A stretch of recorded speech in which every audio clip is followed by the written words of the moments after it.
আইনজীবীর হাতে আক্রান্ত বিদ্যুৎ দপ্তরের সিনিয়র ম্যানেজার অপু পাল। ঘটনার প্রতিবাদ জানিয়ে ইঞ্জিনিয়ার ফোরাম ডেপুটেশন ম্যানেজারের নিকট সঙ্গে প্রতিবাদ জানিয়ে অফিসের সামনে বিক্ষোভ দেখালেন ইঞ্জিনিয়ার। এই ঘটনার একটা সুষ্ঠু ব্যবস্থা গ্রহণ করার জন্যই বিক্ষোভ কর্মসূচি। সেখানে বিভিন্ন দপ্তরের লোকও ছিল, তার মানে ঘটনাটা আগের থেকে প্রিপ্ল্যান ছিল। আমি মনে করবো না আমরা যে ঘটনার instant heat of the moment হয়েছে, এটা আমাদের বললে হবে না।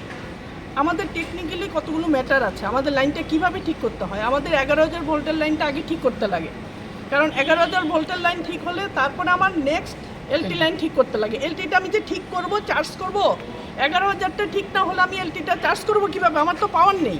তা আমাদের সার্কেল ওয়ানে 50টা 11,000 কেবি লাইন আছে, আমি কম বেশি মিলিয়ে বললাম। 11,000 কে প্রত্যেকটা লাইন এফেক্টেড হয়েছে গাছের ডালা পড়ে। আমাদের তার ছিঁড়েছে গাছের ডালার জন্য, আমাদের জন্য বেশি ছিল না, হয়তো গাছের ডালার জন্য কিছু খুঁটিও ভেঙেছে। ঠিক আছে, তো 11,000 আমরা ঠিক করলাম। তারপর আমরা এলটি লাইন ঠিক করব, যেখানে 500, 800 করে কনজিউমার। ওইটা ঠিক করার পরে আমরা সিঙ্গেল কলগুলোতে যাব। তো সিঙ্গেল আমি তো 10,000 লোকের স্বার্থ আগে দেখবো, 50,000 লোকের 1.5 লাখ 2 লাখ কনজিউমার আছে আগরতলা শহরে সার্কেল ওয়ানে।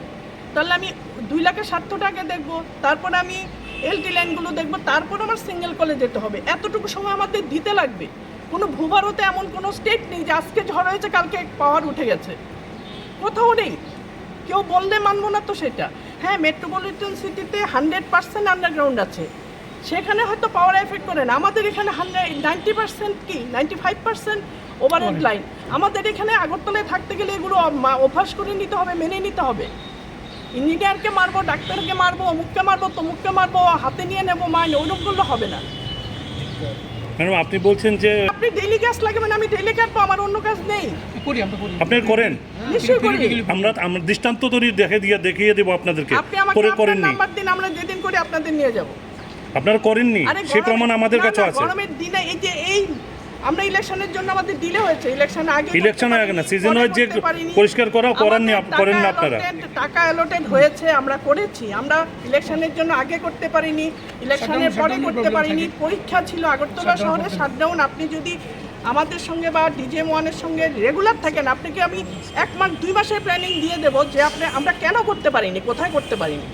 এই গরমের দিনে 2 দিন বর্দোয়ালিতে শাটডাউন নিয়েছে। আমি বলছি আইরি এই গরমের মধ্যে শাটডাউনটা নিল, কিন্তু উপায় নেই, গাছ কাটতে হবে, শাটডাউন নিতে হবে।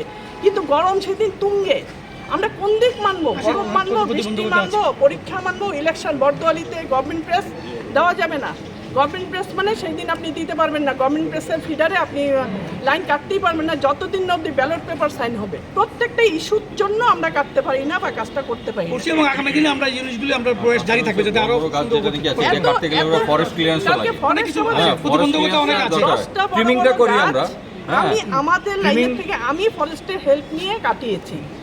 আমাদের লোকরা লাইন টানতে পারছে না। কালকে সারাদিন সিপারে একটা বিশাল বড় গাছ, মানে সকাল 10টা থেকে 5টা অবধি হয়েছে, মানে ওরা কেটেছে লাইনটা। তারপরে আমরা রাত্রেবেলা লাইন টেলে লাইন দিয়েছি।